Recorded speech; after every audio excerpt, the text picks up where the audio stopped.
Walay bin diri kita subong sa bahin sang Barangay Tapland, particularmente diri sa Purok Dam site. Makaupod naton si Ma'am Nene, isa ka residente sa nasambit nga lugar. Bangod diri sa isa ka naguba nga porsyon sang dike nga tung time pagal isang pandemya ini siya natukod kag ginabulubanta nga yara sa masobra 80 million pesos ang balor ni Mama yung aga sa imo. Yung aga nun, Ma'am. Ma'am, kamusta ang sitwasyon diri sa bahin ninyo sa sitio ay sa Purok Dam site angot diri sa naguba nga portion sang dike? Ma'am, mga ano tuig ini natukod, Ma'am? So mayong aga ang dam site ini tawag ni siya River, Barangay Tapland River. So ini siya nadumduman ko before pandemic ni siya nga project. So pila lang ka bulan pag ano niya, pag plaster, mga pila lang ka bulan na guba tungod sa baha mangyapon, Ma'am. O mo na siyang problema. Yara siya ano, Ma'am, estimatedly mga 5 years, wala pa 5 years, wala pa ninabtan 5 years, Ma'am, guba na. Wala pa, Ma'am, kay before pandemic. Amo ni siya ang plastada. Kumbaga ikaduwa ni siya nga since 1950s nga dam. Tapos pagka plaster kay butangan nila dike, sayang lang gyapon, Ma'am, kay guba gid hapon. Tungod sa baha gid siguro, Ma'am. Okay, Ma'am. Tapland River ni Ma'am, no? Oo, Ma'am. Boundary sang Barangay Tapland, then ang Tampakan. Muna Okay. siyang boundary Tapland River. Ining ano, Ma'am, ining naguba nga portion, Ma'am, wala ni siya natapos or ano, amo lang ning natukod nga istruktura? Naka-structure sila sang dam, Ma'am, pero ang nabalaan namon dito gina siya along sa Nia Irrigation dapat, Ma'am, ang dike kay para penetrate sa baha nga diri location sang Barangay Tapland nga under sa amon na Riverside dito gid sa Sania. So natingala kami nga dira lang, pila lang ka bulan guba gid siya, Ma'am. Kay tungod sa kuan guro, Ma'am, kay damo man ga kwari abi, Ma'am. Oo. Amo gani, Ma'am, kay gusto naton Upin-pit. ipaklaro, hindi ko maintindihan kung ano ning ano sang lugar nga ni may quarry, may ara sang dam. Ano gid diri nga area, Ma'am? Actually, Ma'am, ang dam nga purpose na dira sa likod, Ma'am, iya gina ka magsaysay dam, ginapinitritan sa tubig pagkanto sa ila. So siguro sa national ginakita nila kung hindi mag-dike along Barangay Tapland River, automatic maguba gid ang duta sang Barangay Tapland along the river, Purok Riverside. Bin pa diri sa pinakalapit sa dam. Man among problema sang una, Ma'am, magdam agas sala kami, Ma'am, kusog-kusog gid ang baha. Okay. Ironic, Ma'am, kay ginapabutangan sang flood control apang may ara sa may mga nagakutkot diri ti maka-contribute gyapon niya siya sa ano, Ma'am, pagtipag sang duta. O gani, Ma'am, amo na siya, Ma'am, kay naga-open pit quarry diri, Ma'am, dito sa Ubos. So ini kaduwa na ni siya nga construct sang dam. So ambot lang, Ma'am, kay nagguba naman ang kwan, hindi gid ka kwan, Ma'am, ang tubig dito along damang saysay kay nga tungod sa quarry, Ma'am, ginakutkot ang duta. Amo gay na tingala ko, Ma'am, diri sa along Riverside kag babaw sang Barangay Tapland, may mga open pit nga quarry siya, Ma'am. Hindi ko lang balaan kung ang plasada kay hindi naga kwan man na sila sang ilang nga mga papilis nga ama aprobahan.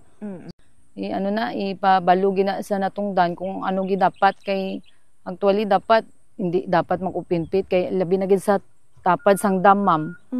Ang residents, ang mga tao diri sa Pumuluyo kaluluoy, Ma'am, ba kay ato dito gani, Ma'am, sa Upper Libertad nagreklamo siya nga ang ila duta 3 hectares na naagyan sang baha pero ginakwarihan pa. So ginakuha ang duta sa ilang area pero ang makabenepisyo hindi na sila. Ang ara na nadalhay na sa duta nga atong area nakapasar sa open pit nga quarry, Ma'am. Muna siya, Ma'am. Oh, okay. Pero ano lang naton na, Mama, ipalabot lang naton na sa mga ano naton authorities nato sa syudad sang Coronadal kung kabalo-bala sila diri sa mga naga-operate kag ano lang dapat kung tubtob diin lang dapat sila mag ano, Ma'am, magkutkot. Pero kamusta man kamo diri sa area sang ano nyo, Ma'am, sa panimalay nyo, Ma'am, ginabaha bagyapon kamo kung nagabuno ka mabaskog nga ulan?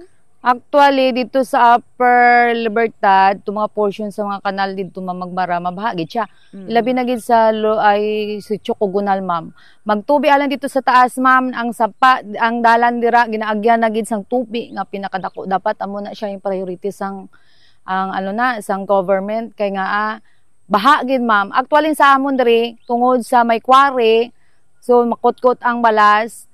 Hindi gid kayo medyo kami nabahaan pero may mga portion lang dira sa Riverside nga maagyan gyapon tungod sa lining bala, Ma'am, gamay mabahaan. Okay. So contributing factor gyapon siya nga agi nabaha ang mga area naton diri sa si Chocogunal, dito Oo. sa may Riverside, sa Barangay Santo Niño na to, ma'am, no?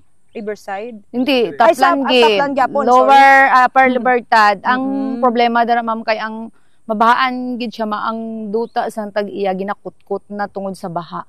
So mag-bar down na gid ang duta. Okay, So ang pero amon ang tag-iya ni ma'am, nakaano ma'am, nakareklamo na ba siya ma'am? Kay syempre hindi naman to sakop sa tong nagakutkot ma'am.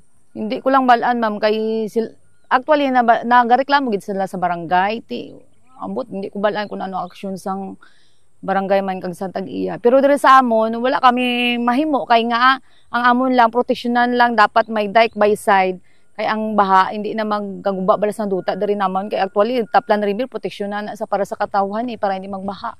Ang delikado abi ang baha ang diri ma'am dati talamnan pa na diri kamaisan wala na ma'am kay ang dapat ang dike naka-plaster ang dike dito sa niya nga bag-o ging concrete ang dike dira lang man asta. So automatic mag-bar down gid siya, mag-agi siya sa ang baha abi, mag-agi gina siya sang may leakage nga gamay pakadto sa balay. So ang dira nga portion dira sa amon baha na sang una. Tung amo pa lang ni kay taas na ang dike tapos medyo kot-kot na ang duta, ti mapenetrate na ang duta sa ubos. I see ma'am. At Dalom least na ba? ano may mga concerns kita nga iano diri ihanay sa aton nga mga authorities sa syudad sang Coron. Ma'am, Oo. taganta ka sang Ligwa, ma'am.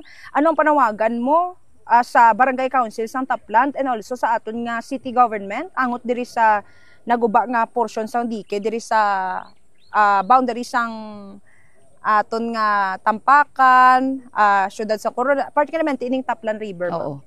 So sa tanan mayong aga sa tanan nga government nga kung naka-position mga mo dapat tingwaon mo ninyo gid ang mga protected areas sang Barangay Taplan ilabi na gid sa portion sang upper mabuhay down to Kugunal kay daw budlay abi ko magprasining baha ilabi na gid sa dike sang una ang break namon nagibutang diri sa Taplan River along sa Magsaysay Dam dapat okay daan ni siya kung wala siya naguba hindi ko lang balaan kung anong plastada sini so ginhangyo ko man ang Barangay Council nga mag-aligmat man kag tan-anong man ang area sang Taplan River ta kay nga ginakutkot na ang duta nga portion ang amon lang pod proteksyonan pod ang katawan sang Barangay Taplan kay hindi lang sa Barangay Taplan halos higad sang sang Taplan River naga-aligmat man pero hindi naton balaan kay hindi man naton ang baha mapunggan kundi gid siya ang protection lang gid so ginhangyo ko sa mga government, barangay official nga dapat ang along Taplan River nga aligmatan ginaton agud ang katawhan ta maproteksyonan ta man ilabi na gid sa mga baha o iban pa nga kalamidad. Salamat. Madamo gid salamat ma'am Nene. Oo, ma'am.